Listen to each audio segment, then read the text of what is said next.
오늘은 그 사사 삼손의 이야기예요.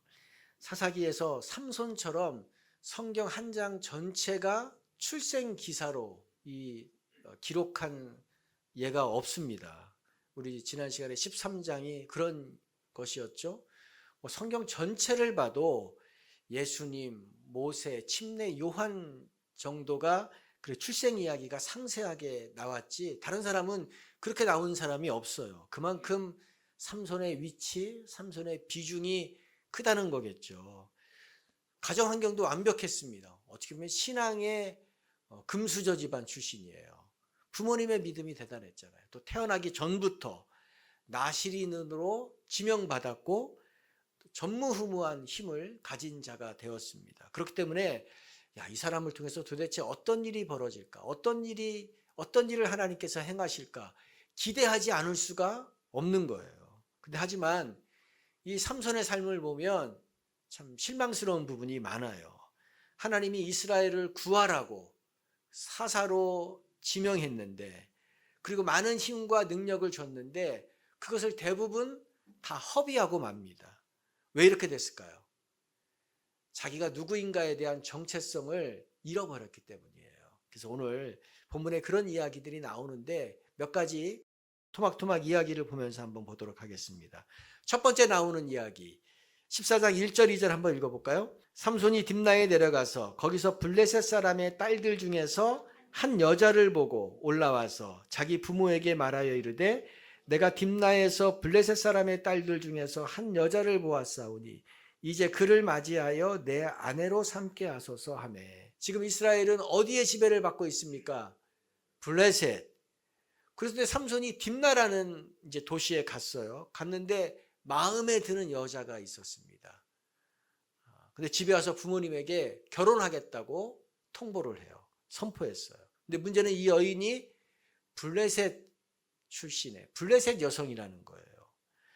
삼손의 부모는 삼손을 임신도 하기 전에 하나님이 천사를 보내서 아들을 낳을 것인데 이 아들이 이스라엘을 블레셋의 손에서 건져낼 자다라고 말씀을 들었어요.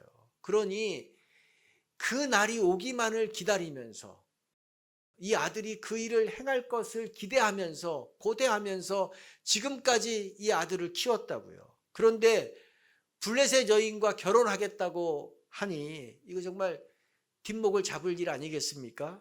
그래서 이스라엘에 여자가 없어서 네가 할례 받지 아니한 블레셋 여인과 결혼하겠다고 하는 거냐라고 극구 말렸어요. 이것은 블레셋 족속이라고 차별을 하거나 아니면 다른 나라 사람이라고 배척한다는 그런 의미가 아닙니다. 왜냐하면 이스라엘 공동체 안에도 다른 나라 출신의 사람들이 많이 살았어요. 많이 받아들여져서 살고 있습니다. 예수님의 족보에도 다말, 라합, 룻 이런 사람들은 다 이방 출신의 여인들이에요. 하나님이 말씀하신 것은 하나님을 믿지 않는 사람과 결혼하지 말라고 하신 거예요. 하나님을 믿지 않는 사람과 결혼하지 마라. 왜 그런가요? 출애굽기 34장 16절에 그 이유를 이미 설명했습니다. 한번 읽어봅시다. 네가 그들의 딸들을 내 아들들의 아내로 삼음으로 그들의 딸들이 그들의 신들을 음란하게 섬기며 내 아들에게 그들의 신들을 음란하게 섬길까 할까 함이니라. 하나님 믿지 않는 사람과 결혼하면 결국 상대가 그가 믿는 신을 섬기게 만들 것이다. 그래서 하나님을 멀어지게 할 것이다. 그런데 삼손은 어떻게 했나요? 하나님을 대적하고 하나님을 거부하는 블레셋 여인과 결혼하겠다는 거예요. 부모님께 설명을 한 것이 아니라 통보를 했습니다. 이 당시 문화에서 자녀를 결혼시키는 것을 이렇게 주선하고 이 일을 추진하고 결정하는 것은 전적인 부모의 역할이에요. 부모의 권리였어요. 부모의 말을 거부한다는 것은 있을 수 없는 일입니다. 그런데도 삼손은 당장 결혼하겠다고 지금 얘기하는 것입니다. 근데 결혼이 이렇게 급하게 할 일인가요? 급하게 결정할 일 아니잖아요. 근데 내가 좋으니까 하겠다는 거예요. 첫 번째 이야기죠. 두 번째 이야기. 자식 이기는 부모는 없어요. 삼손의 부모가 어떻게든지 말리려고 했지만 할 수 없으니까 어쩔 수 없이 이제 며느리 가족과 상견례를 하기 위해서 이제 딥나로 가고 있습니다. 5절 6절 일어난 일을 읽어봅시다. 삼손이 그의 부모와 함께 딥나에 내려가 딥나의 포도원에 이른즉 젊은 사자가 그를 보고 소리 지르는지라. 여호와의 영이 삼손에게 강하게 임하니 그가 손에 아무것도 없이 그 사자를 염소 새끼를 찢는 것 같이 찢었으나, 가는 중에 포도 농장이 있었는데 거기서 젊은 사자 한 마리가 으르렁거린 것 같아요. 그러니까 삼손이 염소 새끼를 찢듯이 찢어서 죽였다라고 본문이 얘기합니다. 상상도 할 수 없는 괴력이죠. 이 최상위 포식자인데 사자는. 그런데 이 일을 부모에게 알리지 않았다 그랬어요. 왜 알리지 않았죠? 삼손은 나실인이에요. 죽은 시체를 만지면 안 돼요. 만졌으면 이 성막에 있는 대제사장에 가서 정결 예식을 치러야 됩니다. 그거 시간도 한 8일 걸리고 비용도 들어요. 하기 싫은 거예요. 또 빨리 가서 상견례 끝내고 결혼식 하기 원하는 거죠. 그러니까 부모에게도 숨겨버렸어요. 자, 그런데 하나님이 제가 생각할 때 사자를 죽이라고 그 힘을 주셨을까? 뭐 그런 생각이 들어요. 아니 뭐 위협만 하고 쫓아낼 수 있잖아요. 그러면 서로 좋은 거잖아요. 그런데 그 힘을 쓸데없는 곳에 낭비를 하고 이 죄를 범한 거란 말이죠. 자기가 구별된 사람이라는 것을 잊어버린 거예요. 세 번째 이야기를 봅시다. 8절 9절 얼마 후에 삼손이 그 여자를 맞이하려고 다시 가다가 돌이켜 그 사자의 죽음을 본즉 사자의 몸에 벌떼와 꿀이 있는지라 손으로 그 꿀을 떠서 걸어가며 먹고 그의 부모에게 이르러 그들에게 그것을 들여서 먹게 하였으나 그 꿀을 사자의 몸에서 떠왔다고는 알리지 아니하였더라. 이번에는 이제 결혼 잔치를 하기 위해서 신부 집에 가는 중입니다. 잘 가다가 삼손이 되돌아왔다 그랬어요. 왜 되돌아왔나요? 자기가 죽였던 그 사자의 시체를 보기 위해서 돌아왔대요. 보통 동물이 죽으면 이게 부패하고 그러면 막 각종 벌레들이 꼬여서 분해되잖아요. 근데 이상하게도 어찌된 일인지 이 사자는 썩지 않았어요. 그리고 이 미이라처럼 딱딱하게 굳어버린 거예요. 특별한 일이죠. 그 벌들이 아마 나무 토막으로 착각을 하고 거기다가 벌집을 양봉을 한 거예요. 벌집을 지었습니다. 삼손이 가보니까 벌꿀이 가득한 거를 알고 그 벌집을 들어서 실컷 그 꿀을 먹었습니다. 그리고 자기 부모에게도 그 꿀을 주었대요. 근데 말하지 않았어요. 시체를 가까이에서는 안 되는 나실인이에요. 그런데 시체 안에 있는 벌꿀을 꺼내서 먹었단 말이에요. 퍼먹었어요. 이게 일반인들도 하지 않는 일을 지금 사사 삼손이 한 것입니다. 네 번째 또 이런 일이 일어납니다. 11절 12절 읽어봅시다. 삼손을 보고 30명을 데려와서 친구를 삼아 그와 함께 앉으라. 삼손이 그들에게 이르되 이제 내가 너희에게 수수께끼를 내리니 잔치하는 이래 동안에 너희가 그것을 풀면 내게 말하면 내가 배옷 30벌과 겉옷 30벌을 너희에게 주로라. 당신은 이 결혼을 하면 이 신랑이 신부 집에 가서 한 일주일 정도 잔치를 하는 그런 문화였습니다. 근데 거기 잔치를 벌이고 있는데 삼손이 심심했나 봐요. 그 블레셋 청년 30명에게 수수께끼 내기를 하자고 했고 그들이 하자고 응답을 했습니다. 그러니까 정답을 일주일 이내에 너희가 맞추면 내가 겉옷 30벌과 모시옷 30벌을 주겠다. 그런데 너희가 맞추지 못하면 나에게 그걸 줘야 된다. 30대 1에 지금 내기를 한 거예요. 문제를 냈는데 먹는 자에게서 먹는 것이 나오고 강한 자에게서 단 것이 나왔는데 그게 뭐냐는 거예요. 이건 내가 볼 때 수수께끼도 아니에요. 이건 삼손 자기 혼자 경험한 일을 지금 문제로 만들었기 때문에 누구도 풀 수 없습니다. 누구도 알 수 없어요. AI에게 물어봐도 모른다 그럴 거예요. 블레셋 청년들이 머리를 싸매고 30명이 답을 찾으려고 했지만 이게 모르겠는 거예요. 그러니까 이게 야 우리가 속았다. 이거 불공정한 게임에 우리가 말려든 것이다. 화가 치밀었어요. 그래서 삼손의 아내에게 찾아가서 협박을 합니다. 네가 정답을 알아내서 우리에게 알려주지 않으면 너와 가족들을 죽이겠다. 무서운 얘기죠. 그러니 이 신부가 벌벌 떨면서 매일 밤 매일 삼손에게 매달립니다. 눈물을 흘리면서 답을 알려달라고. 삼손이 중심이 없는 사람이니까 할 수 없이 또 답을 알려줬어요. 근데 약속대로 옷을 줘야 되잖아요. 옷 30벌, 겉옷, 또 모시옷 어디서 마련해요? 그러니까 이스글론이라는 곳까지 저 먼 곳, 뭐 30km 떨어졌다 그래. 거기까지 가서 블레셋 사람 30명을 죽이고 그들의 옷을 벗겨가지고 이제 내기 상품을 지불했습니다. 그러니까 순전히 자기 빚을 갚기 위해서 이런 일을 행한 거예요. 하나님이 주신 사명과는 아무런 관계없는 일을 지금 하고 있는 거죠. 마지막 5번째 이야기. 15장 1절 2절 읽어봅시다. 얼마 후 밀 거둘 때에 삼손이 염소 새끼를 가지고 그의 아내에게로 찾아가서 이르되 내가 방에 들어가 내 아내를 보고자 하노라 하니 장인이 들어오지 못하게 하고 이르되 네가 그를 심히 미워하는 줄 알고 그를 내 친구에게 주었노라. 그의 동생이 그보다 더 아름답지 아니하냐. 청하노니 너는 그를 대신하여 동생을 아내로 맞이하라 하니. 삼손의 장인은 삼손이 결혼잔치 뭐 다 끝나고 이제 신부를 데려가야 되는데 혼자 화를 내고 가버렸어요. 그러니 야, 이 결혼 관계를 끝내는 거구나 생각하고 이 신부를 다른 블레셋 사람에게 줘버렸습니다. 또 시집을 보냈어요. 아마 이 결혼 지참금을 또 받을 수 있으니까 그렇게 하지 않았을까 추정이 돼요. 그런데 삼손이 또 어느 날 나타난 거예요. 얼마 지나지 않아서. 장인이 있다고 얼마나 당황합니까? 야, 네 친구에게 이미 줬다. 근데 너는 대신에 더 예쁜 그 동생이 있으니까 그 동생을 가져라. 그렇게 얘기합니다. 여러분, 이것이 이 당시 수준이고 문화였어요. 문화라는 거예요. 결혼을 돈벌이 수단으로 생각합니다. 사람을 무슨 물건 취급하고 있는 거잖아요. 삼손이 눈 뜨고 아내를 뺏긴 이 울분을 블레셋 사람들에게 분풀이를 해요. 여우 300마리를 잡아서 이제 2마리씩 꼬리를 묶었습니다. 그리고 거기에다가 횃불을 꽂아가지고 추수를 앞둔 그 블레셋 들판에 다 풀어놨어요. 여우들이 뭐 불이 붙으니까 사방으로 날뛸 거 아니에요. 또 꼬리를 붙여놨으니까 뭐 서로 엉뚱한 데로 가는 거죠. 막 가다가 온 들판에 다 불을 질러버린 것입니다. 그래서 블레셋 사람들이 먹어야 될 양식이 다 잿더미가 돼버립니다. 생각해보면 삼손 대단하지 않나요?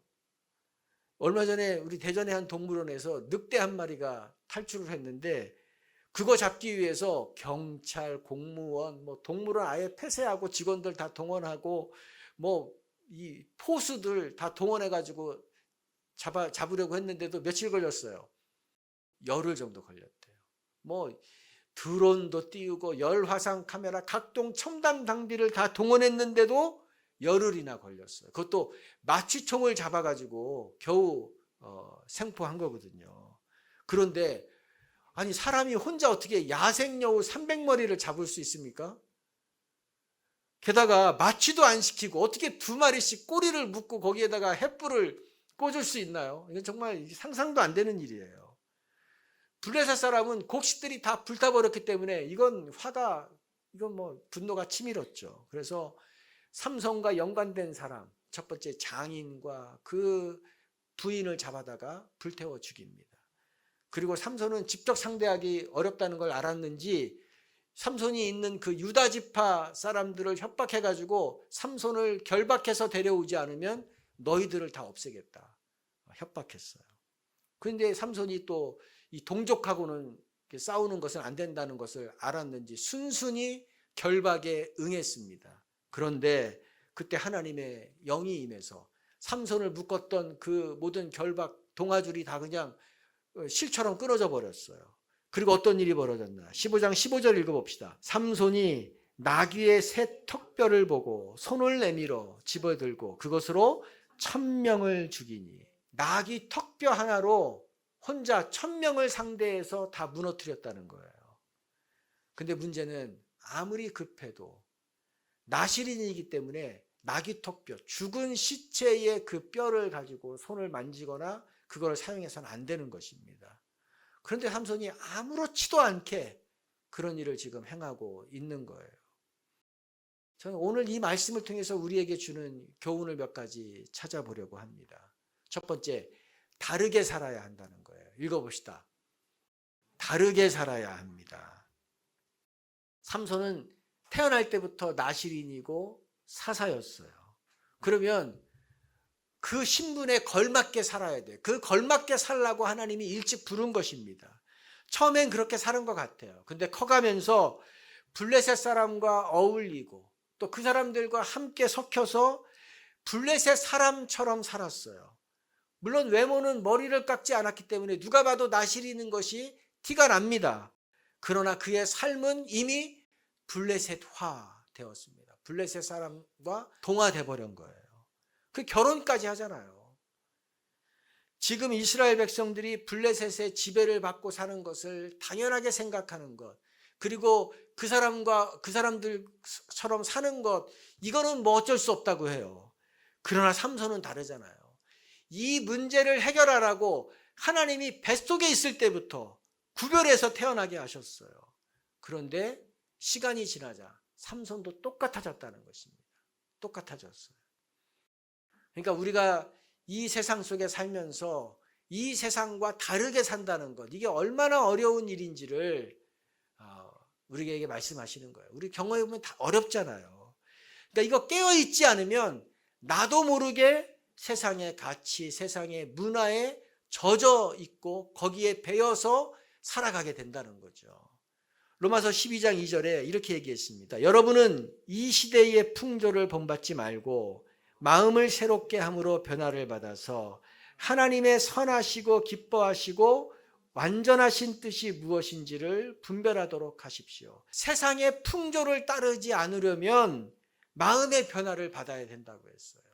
또 늘 하나님의 뜻을 분별하며 살아야 된다라고 얘기했습니다. 우리는 늘 물어야 돼요.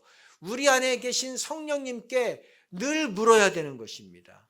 묻지 않으면 어떻게 돼요? 내 마음대로 해요. 세상의 방법을 그냥 따라서 하는 것입니다. 내가 원하는 대로 살아가게 돼 있습니다. 삼손이 이 블레셋 여인과 결혼할 때 부모님께 그가 한 말을 잘 보세요. 14장 1절부터 쭉 보면은 내가 블레셋 여자를 봤는데 내 마음에 듭니다. 내가 좋아하는 여자니까 내가 결혼하겠습니다. 나를 위해서 그 여자를 데려오십시오. 다 무슨 단어예요? 다 나밖에 없어요. 내가 좋아하니까, 내 마음에 드니까 나를 위해서 하겠다는 거예요. 하나님이 없는 결정을 내려버렸습니다. 하나님이 없는 결정이에요. 나밖에 없어요. 그러니까 우리는 늘 질문해야 된다는 거예요. 내가 생각하는 것이 이거 하나님이 원하시는 것인가? 늘 물어야 돼요. 내가 결정하는 것이 하나님의 말씀에 합한 것인가?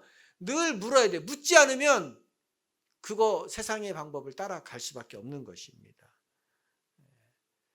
제가 아주 오래된 지인이에요. 40년 넘게 알고 있는 지인인데 30년 넘게 한 교회를 정말 충성되게 잘 섬겼어요. 저도 그 교회를 20대 때 가본 적이 있는데 그때는 지하실에서 예배를 드렸다고. 정말 작은 공동체가 지하실에서 예배 드리면 야 빨리 저기 햇볕이 있는 위로 올라가고 싶다는 마음이 저절로 생겨요. 정말 그런 환경에서 예배를 드렸다고요. 근데 더군다나 또 그 동네에 그 도시에서 가장 큰 교회가 바로 길 건너 있었어요. 그러니까 수만 명이 모이는 교회예요. 그런데도 이 교회가 살아남았어요. 30년 넘게 지금 잘 하고 있는 교회입니다. 근데 이 가정이 아주 주요적으로 헌신을 했죠. 근데 갈등이 있더라고요. 교회 공동체 아마 어려움이 생겼어요. 그래서 마음이 몹시 상해 있었습니다. 고민하고 갈등하더라고요. 저에게도 얘기하는데 제가 권면을 했어요. 이 결정을 통해서 공동체가 유익을 얻는지를 먼저 생각하십시오. 이 결정을 통해서 공동체의 성도들이 유익을 얻는지를 먼저 생각하십시오. 더 먼저 생각할 것은 이것이 하나님을 기쁘게 하는 것인지를 생각하십시오. 그리고 결정하십시오. 또 당신의 자녀가 보고 배울 수 있는, 따라할 수 있는 결정인지 한번 생각해 보라고. 자녀들이 하나님과 교회를 더 사랑하게 만드는 그런 결정인지를 한번 생각해 보고 기도하라고 얘기했어요. 만약에 그런 것이 아니라고 생각이 된다면 하나님의 평화를 이루는 일에 헌신하고 쓰임 받았으면 좋겠다 얘기했습니다. 근데 제 얘기를 듣고 나중에 보니까 마음을 돌이켰다고 하더라고요. 그리고 이제 성도들의 마음을 안정시키는 일에, 화평을 이루는 일에 지금 나서고 있다는 얘기를 들었어요. 근데 제가 사실 놀랐습니다. 왜 놀랐냐면 제 얘기를 듣고 마음을 돌이키는 사람을 제가 별로 못 봤거든요. 근데 이거 무슨 뭐 만나서 얘기한 것도 아니고 뭐 전화로 한 뭐 20분 정도 얘기했는데 제 얘기를 듣고 마음을 돌이켰다는 것이 놀라운 거예요. 제가 경험해 보니까 자기의 생각, 자기의 결정을 뒤집는 사람이 의외로 적습니다. 그냥 지지받고 싶고 공감받고 싶고 이해받고 싶어 하지 내가 생각한 결정을 뒤집는 것을 안 하려고 해요. 근데 제가 그분 마음을 돌이킨 걸 보고서 야, 저분은 참 믿음의 사람이다. 정말 믿음의 사람이다 하는 생각을 갖게 됐어요. 내 마음이 분명히 하고 싶은 것이 있어요. 그러나 하나님의 마음 앞에, 하나님의 말씀 앞에 자기를 굴복시킨 거잖아요. 이것이 바로 다르게 사는 사람, 다르게 사는 삶을 살기 위해서는 이렇게 해야 되는 것입니다. 두 번째, 능력보다 성숙이 중요합니다. 읽어봅시다. 능력보다 성숙이 중요합니다. 우리가 지금까지 사사들을 무수하게 많이 봤는데 이 삼손보다 능력이 더 있었던 사사가 있었나요? 없었어요. 사사는 이 삼손은 독보적인 능력을 가진 어나더 레벨이에요. 아니 어떻게 젊은 사자를 맨손으로 잡을 수 있나요? 상대할 수 있나요? 그건 생각으로도 안 하는 일이잖아요. 어떻게 혼자 블레셋 사람 30명을 상대하고 어떻게 블레셋 사람 1000명을 나귀턱뼈 하나를 가지고 제압할 수 있겠습니까? 이건 타고난 힘으로 한 것이 아니에요. 그렇죠? 삼손이 이렇게 할 때마다 하나님의 영이 강하게 임했다.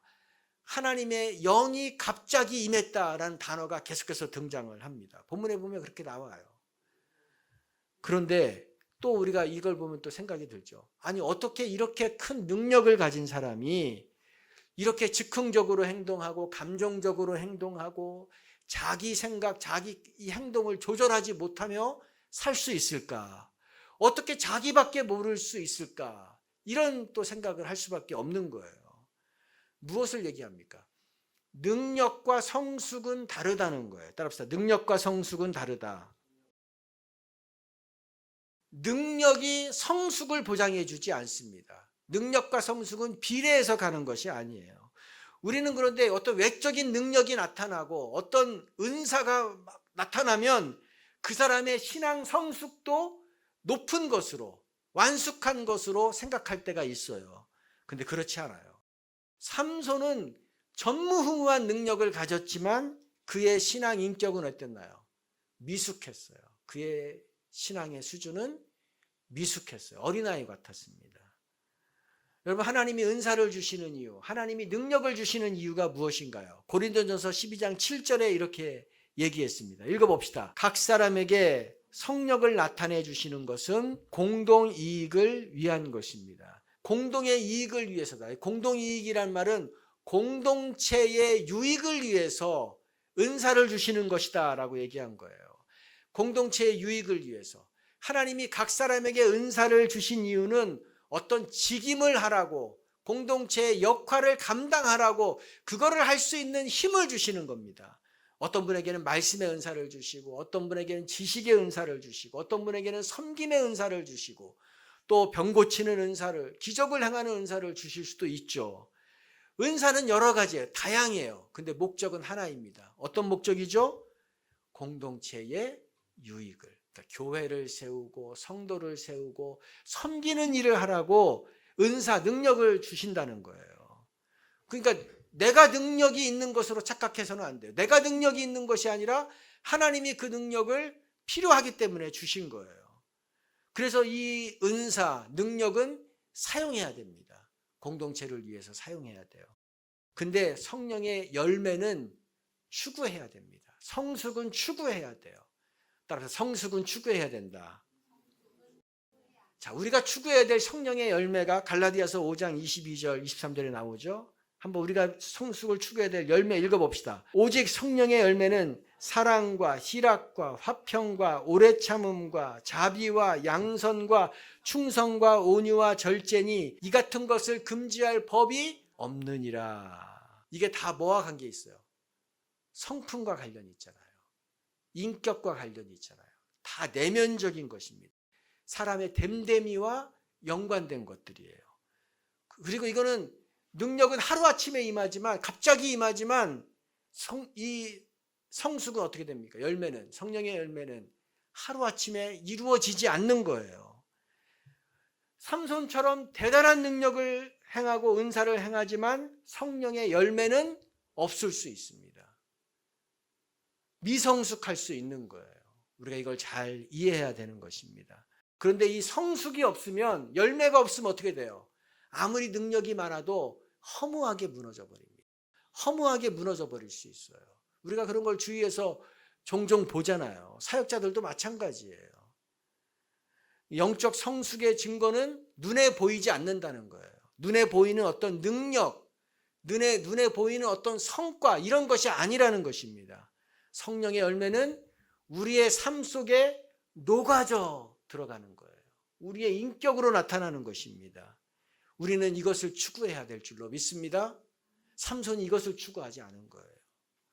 사랑, 희락, 화평, 오래 참음, 자비, 양선, 충성, 온유, 절제 이것이 우리가 추구해야 되고 이 성령의 열매를 맺어야 되는 것입니다.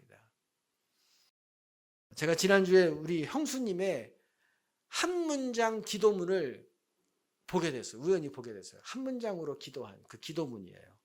한번 읽어봅시다.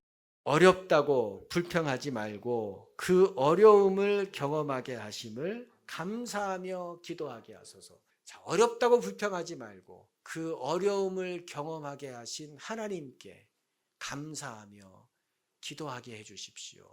이 본인의 마음을 담은 기도문을 적은 거예요. 이제 80세 되신 분이거든요.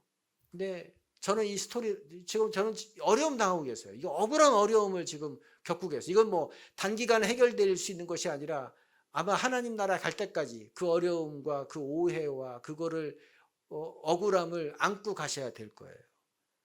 그러니까 그렇기 때문에 하나님께 얼마든지 불평할 수 있어요. 사람을 붙잡고 원망할 수 있습니다. 그런데 그렇게 하지 않거든요. 이 기도문에 보세요.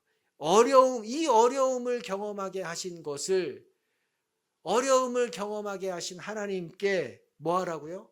감사하게 해 주십시오. 하나님, 내가 이 상황에서도 감사를 잃지 않게 해 주십시오. 이 어려움도 하나님이 겪게 하셨을 때는 이유가 있을 거다라는 것을 제가 소화하면서 기도하게 해 주십시오. 이런 표현을 했어요.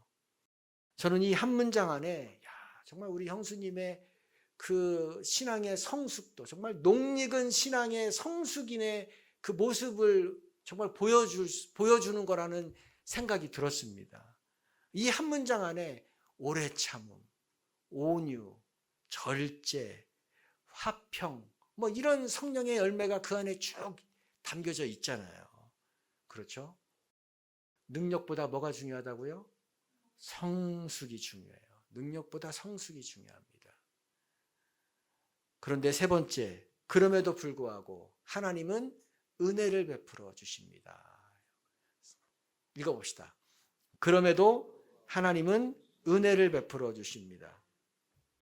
이 삼손을 보면 정말 여러 가지 질문이 생겨요. 아니, 사사가 어떻게 이럴 수 있습니까? 아니, 이렇게 많이 받은 사람이 어떻게 이렇게 하나님과 무관한 삶을 살 수 있나요? 하나님, 그런데 왜 이런 삼손 같은 사람을 쓰시고 이런 실패하고 실수투성이인 사람을 왜 하나님 사용하시나요? 그리고 성경에 왜 이렇게 이 사람의 삶을 그렇게 3장, 4장에 걸쳐서 이 성경을 꽉 채웠나요? 뭐 이런 질문이 생깁니다. 근데 포커스는 삼손을 보라는 것이 아니에요. 포커스는 하나님을 보라입니다. 포커스가 뭐라고요? 하나님을 보라예요. 이렇게 허점이 많은 삼손, 이렇게 실패가 많은 삼손을 하나님이 어떻게 품으시는가, 하나님이 어떻게 일하시는가를 보는 것이 핵심입니다. 이 은혜의 하나님을 찾는 것이 삼손의 삶 속에서의 핵심인 것입니다. 왜냐하면 우리도 삼손과 비슷한 사람이잖아요. 하나님이 삼손을 버리지 않고 하나님이 삼손을 품어주셨다면 우리도 늘 잘못하고 우리도 늘 실수하고 우리도 늘 연약함에 빠지는데, 하나님이 우리도 나도 품으시겠구나, 나도 하나님이 품으시겠구나, 이런 믿음을 갖게 되는 것입니다. 하나님이 실패한 삼손까지도 사용하셨어요. 그리고 하나님의 일을 이루셨습니다. 이 4절을 한번 보면 4절이 조금 이해가 어려울 수 있어요. 4절을 한번 읽어봅시다. 그때에 블레셋 사람이 이스라엘을 다스린 까닭에 삼손이 틈을 타서 블레셋 사람을 치려 함이었으나 그의 부모는 이 일이 여호와께로부터 나온 것인 줄을 알지 못하였더라. 삼손이 블레셋 여인과 결혼한 것은 마치 블레셋을 치기 위한 계획적인 행동이었다라고 이렇게 읽혀질 수 있단 말이에요. 그러면 삼손이 자기 욕정에 이끌려서 급하게 결혼한 것이 아닌 것이 되잖아요. 근데 또 본문을 읽어보면 또 그런 내용이 아니에요. 그러니까 이 4절의 의미는 뭐냐면, 삼손이 블레셋 여인과 결혼한 것은 그거는 잘못된 일이에요. 그건 실망스러운 일이에요. 그런데 하나님은 이런 삼손의 잘못된 행위까지도 사용하셨다는 거예요. 그래서 하나님의 일을 이루셨다는 것입니다. 여러분, 결혼이라는 것이 단순한 것이 아닙니다. 그냥 남녀가 좋아서 그냥 같이 사는 것이 아니잖아요. 이것은 양쪽 집안의 결합이고 양쪽 가문의 문화의 결합이에요. 또 영적으로 하나가 되는 그런 영적인 일입니다. 그러므로 삼손과 블레셋 여인이 결혼했다는 것은 이제 두 민족이 하나이고 두 민족이 평화를 이루며 살겠다는 선포와 같아요. 선언하는 것과 같습니다. 그냥 놔두면 어떻게 되는 건가요? 이거 그냥 놔두면 어떻게 돼요? 삼손은 이스라엘을 블레셋의 손에서 건져내야 될 사람인데 블레셋과 친구가 되고 블레셋과 하나가 되는 거예요. 그러면 큰일 나는 거 아닌가요? 그런데 하나님이 여기에 개입하셨어요. 그래서 이들의 결혼이 이루어지지 않게 하십니다. 이제 좋아서 결혼했는데 서로 이 민족이 적대감이 생겨서 이제 삼손이 블레셋을 치게 만드셨어요.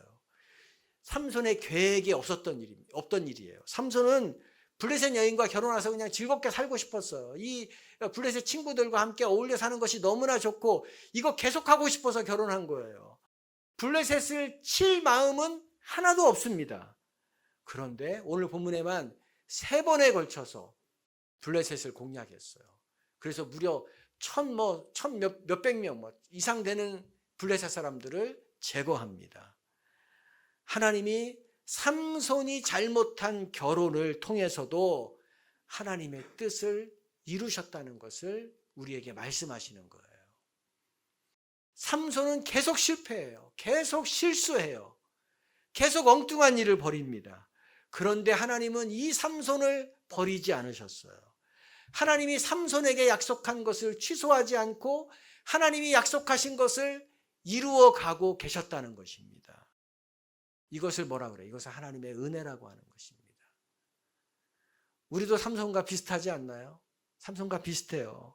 우리도 구원받고 하나님의 자녀가 되는 영광을 얻고 하나님이 우리 각 사람에게 하나님의 사명, 하나님의 비전을 주셨지만 우리는 그거 기억도 못하고 산다고요. 기억도 안 하고 산다고요. 그리고 그냥 실수와 실패를 반복하며 살아요. 하나님께 실망만 안겨드리는 것 같아요. 그래서 우리 스스로도 한심하다는 생각을 가질 때가 많습니다. 그리고 이 삶이 나아질 것 같지도 않아요. 이럴 때 사단은 또 우리를 유혹하잖아요. 너는 안 돼. 하나님도 너를 싫어해. 네가 그런 모습 보면서 하나님이 얼마나 부끄러워하겠니? 너는 못난 자식이야. 그러면서 우리를 낙심시킵니다. 이것 때문에 하나님이 실패한 삼손의 이야기를 이렇게 자세하게 지금 하고 있는 거예요. 왜요? 우리에게 뭘 주시기 위해서? 소망을 주시기 위해서. 여러분에게 뭘 주시기 위해서요? 소망을 주시기 위해서예요. 내가 아무리 일을 망쳐놓아도, 내가 아무리 엉망진창으로 살지라도, 내가 부끄러운 일만 하고 살지라도 나를 향한 하나님의 그 처음 계획을 하나님은 결코 포기하지 않는다는 거예요. 취소하지 않는다는 거예요. 내가 망쳐놓은 그 지점에서 하나님은 그 일을 다시 수습하시고 보이지 않는 곳에서 하나님의 뜻을 이루어가고 계신다는 것입니다. 하나님의 사전에 실패, 포기 이런 거는 없어요. 여러분 믿으시나요? 하나님은 오직 은혜만 베푸시는 것입니다. 그리고 우리는 그 은혜를 지금 받고 있는 사람입니다. 여러분 믿으시나요? 그래서 이 하나님을 바라보면 우리 안에 하나님을 기대하게 돼요. 나는 부족하지만 하나님이 어떻게 나에게 말씀하신 것을 나를 통해서 하나님의 뜻을 이루어 가실까 소망을 하게 되는 것입니다. 히브리서 11장에 보면 위대한 믿음의 사람들 명단이 쭉 나오죠. 거기에 삼손도 들어가 있어요. 우리가 보기에 삼손은 한심한 사람이고 정말 형편없어 보이는데 하나님은 결국 믿음의 사람으로 만들고 또 그 믿음의 사람의 대우를 하셨다는 것을 거기에 이름이 들어가 있는 것을 보면 알 수 있잖아요. 하나님이 이러신 분입니다. 그러니 우리는 삼손보다 조금 나은 사람들이잖아요. 삼손보다는 그게 낫잖아요. 그러니 우리에게는 하나님이 어떻게 해주시겠어요? 삼손도 그 히브리서 11장에 이름이 딱 올라가 있는데 우리는 뭐 그 이상의 대우를 우리에게 하시는 거죠. 우리가 그런 존재입니다. 아멘. 기대할 수 있는 거예요. 또한 이 하나님을 바라보면 우리가 다른 사람을 향해서도 이 하나님의 마음을 품게 되는 것입니다. 우리가 많은 사람에게 사랑을 주고 애쓰고 힘을 다해서 섬기지만 변하지 않는 사람들이 얼마나 많아요.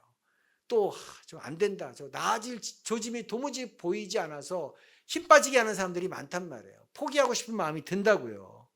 하지만 삼손의 뒤에서 일하시는 하나님을 우리가 보는 거예요. 삼손이 망가뜨린 그 결혼, 그것을 통해서도 수습 불가능한 그 결혼을 통해서도 하나님이 블레셋을 치시는 계획을 이루셨다는 것, 누가 상상했겠어요? 아무도 그것은 생각도 못한 일이란 말이에요. 이처럼 우리는 하나님이 어떤 일을 하실지 몰라요. 하나님이 어떻게 일하실지 모른다고요. 내가 안 된다고 해서 하나님이 안 되는 것이 아니에요. 내가 못한다고 해서 하나님이 못하는 것이 아니에요. 나는 안 된다고 확인 도장을 찍었지만 하나님은 아니다 하면서 그거를 수습하시고 만들어 가시는 것입니다. 변화시키는 것입니다. 그러므로 내가 보기에 한심한 사람일지라도 하나님이 품으셨다면 하나님이 반드시 변화시킬 거예요. 우리가 이걸 바라보는 것입니다. 물론 이성으로는 믿어지지 않아요. 안 될 것 같아요. 그래도 하나님이 하시기 때문에 그 하나님을 기대하는 것입니다. 그래서 나도 포기하지 않는 거예요. 하나님이 포기하지 않으셨기 때문에. 여러분 이렇게 나아가시기를 축복합니다. 왜요? 하나님은 그럼에도 불구하고 뭐를 베푸시는 분? 은혜를 베푸시는 분이시기 때문인 것입니다. 우리가 어떻게 살아야 됩니까? 우리는 다르게 살아야 됩니다. 우리는 세상을 따르는 것이 아니라 우리는 하나님을 1번으로 모시고 살아가는 그런 다른 사람입니다. 또 능력보다 뭐가 중요하다고요? 성숙이 중요합니다. 우리는 성령의 열매, 성숙을 추구하며 살아가야 됩니다. 그 과정에 우리는 넘어지지만, 우리는 실패하지만 하나님은 그럼에도 은혜를 베푸시는 분이신 것을 바라보며 나가시는 우리 성도님 되기를 주님의 이름으로 축복합니다. 같이 기도합시다. 오늘 우리는 삼손의 그 삶의 전반부를 봤습니다. 그가 태어날 때부터 이미 받은 것, 누린 것, 하나님의 의심할 수 없는 그 부르심과 또 나시인으로 택함받고 하나님이 주신 그 능력을 생각하면 오늘 삼손의 모습은 참으로 한심해요. 사명을 잃어버리고 오히려 블레셋을 닮아가고 블레셋 가운데 살아가는 것을 본인이 결정하는 모습을 보면서 다르게 사는 것이 없었습니다. 뿐만 아니라 그 큰 능력을 가지고도 아무것도 한 것이 없는 것처럼 보여요. 자기의 분풀이를 위해서만 사용한 것처럼 보입니다. 하나님은 이것을 통해서 우리에게 말씀하신 것입니다. 다르게 살아야 된다. 우리는 세상을 따르는 것이 아니라 하나님을 따르는 삶, 말씀을 따르는 삶, 하나님의 기준을 따르는 삶을 살아야 된다. 그리고 능력이 있다고 영적 성숙이 있는 것이 아님을 기억하며 인격의 성숙, 신앙의 성숙, 성품의 그 자라남을 위해서 우리가 추구하며 살아가야 된다는 것을 우리가 배웠습니다. 그러나 무엇보다도 하나님은 우리의 약함 가운데에서도, 우리의 실수와 연약함 가운데에서도 우리를 포기하지 아니하시고 우리에게 부르셨던, 말씀하셨던 그 처음의 그 비전, 그 사명을 반드시 이루고서야 마시는 분이라는 것을 또 우리가 알게 되었습니다. 그래서 우리는 소망하게 되는 것입니다. 하나님을 기대하게 되는 것입니다. 우리를 바라보면 낙심할 수밖에 없고, 우리를 바라보면 한숨 질 수밖에 없고, 나를 바라보면 포기할 수밖에 없고, 다른 사람을 바라보면 안 된다라고 손 놓을 수밖에 없지만, 그러나 삼손의 뒤에 계신 하나님을 바라보는 것입니다. 우리의 뒤에 계신 하나님을 바라보는 것입니다. 보이지 않는 가운데 일하시고 계신 하나님을 바라보는 것입니다. 그래서 그 하나님을 기대하는 거예요. 하나님, 내가 이 하나님을 기대하며 살아가겠습니다. 하나님 말씀을 따라가게 살아가겠습니다. 하나님, 내가 더 영적으로 성숙한 사람이 되기를 원합니다. 우리 마음의 소원을 주 앞에 올리며 기도드립시다. 아버지 하나님, 주 앞에 오늘 삼손의 말씀을 우리에게 주신 것을 감사합니다. 하나님, 우리의 생각으로 살았던 것이 많았습니다. 내가 하고 싶은 대로 결정하고, 내가 하고 싶은 것을 또 따르고, 하나님의 말씀이 있을지라도 그것과 위배되는 것일지라도 그것을 알고도 거부했던 것들을 죄로 고백합니다. 하나님, 이 세상을 거슬러 올라가는 것이 아니라 세상을 따라가고 배우고 세상 사람들처럼 살아갔습니다. 하나님, 이제는 이것을 거부합니다. 이제는 다르게 살기로 다시 한번 결정합니다. 정체성을 잃어버리지 않게 하여 주시옵소서. 하나님, 무엇보다도 우리는 약하고 우리는 넘어지고 우리는 실패하고 우리는 죄짓고 하나님의 부르심을 잊어버리고 그렇게 살아가지만, 그럼에도 불구하고 우리가 망가뜨린 삶을 하나님이 그것을 다 보수하시고 하나님이 그 가운데에서도 하나님의 일을 이루시는 것을 보여주셔서 감사합니다.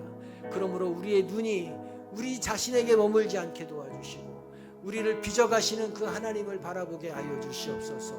우리를 통해서 일하시는 하나님의 그 열심을 보게 하여 주시옵소서. 우리를 빚어가시고 사명을 완수하시는 그 하나님의 그 일에 저희들이 동참하게 하여 주시옵소서. 우리의 생각대로 쉽게 포기하지 않게 도와주시고 우리 자신을 바라보며 한탄하지 않게 도와주시고 다른 사람의 연약함을 바라보며 미성숙함을 바라보며 우리가 결정짓지 않게 하여 주시옵소서. 하나님이 붙잡은 사람은, 하나님이 부른 사람은 반드시 포기하지 않고 하나님이 반드시 일을 이루어 내신다는 것을 저희들도 믿음의 눈으로 바라보며 인내하는 믿음을 내려 주시옵소서. 우리 안에 그래서 하나님이 주시는 그 아름다운 9개의 성령의 열매가 무럭무럭 자라나는 그런 기품 있는 믿음의 삶이 되기를 원합니다. 그렇게 우리를 빚어주시옵소서. 그렇습니다. 우리가 지금 서 있는 것도 하나님의 은혜입니다. 하나님의 은혜가 우리를 주장하고 있기 때문에 그 은혜의 하나님께서 부족한 우리를 통해서 일하시고 계십니다. 우리의 부르심을 하나님이 완수하실 것입니다. 그 실패한 삼손까지도 하나님께서 붙잡아서 하나님의 일을 이루어 가고 계셨습니다. 하나님이 우리를 통해서, 우리의 가정을 통해서, 우리의 공동체를 통해서 일하고 계신 것을 믿으며 우리가 기대와 소망으로 살아가야 되는 것입니다. 그 은혜의 하나님을 바라보며 우리가 찬양합시다. 은혜로다 주의 은혜. 하나님의 은혜를 생각하며 찬양합니다. 은혜로다 주의 은혜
중량목한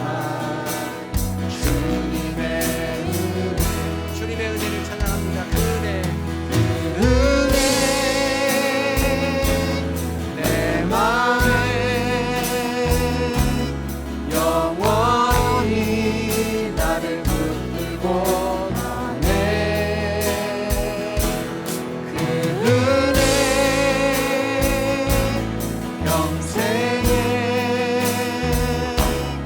영원히 나를 일으키시네. 하나님, 저희가 어떻게 살아야 될지를 말씀해 주셔서 감사합니다. 하나님, 다르게 살게 해 주십시오. 이 세상의 풍조를 따라가는 것이 당연하고 모두가 그렇게 살지만 저희들은 마음의 변화를 받아 또 이 시대를 분별하여서 하나님의 뜻을 쫓아 살아가는, 하나님의 말씀을 쫓아 살아가는, 그것이 힘들더라도 거슬러 올라가는 삶을 기꺼이 살아가게 하여 주시옵소서.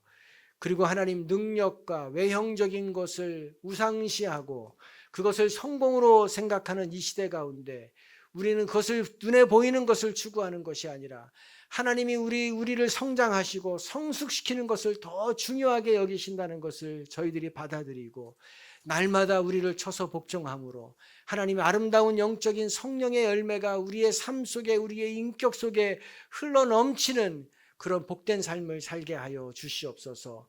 이것을 추구하게 하여 주시옵소서. 우리의 약함에도, 우리의 실수에도, 또 우리가 망가뜨린 일 가운데에서도 하나님은 그 손 놓지 않으시고 그것을 수습하셔서 우리로 하여금 다시 하나님의 일을 이루게 만들어 주시는 그 은혜의 하나님이 우리의 아버지이신 것을 감사하며 이 하나님을 기대하고 이 하나님을 소망하며 살아가겠습니다. 성부와 성자와 성령의 은혜가 오늘 하나님의 말씀을 따라 살기로 결정한 성도들 위에 영원히 함께하기를 예수님의 이름으로 축원드립니다.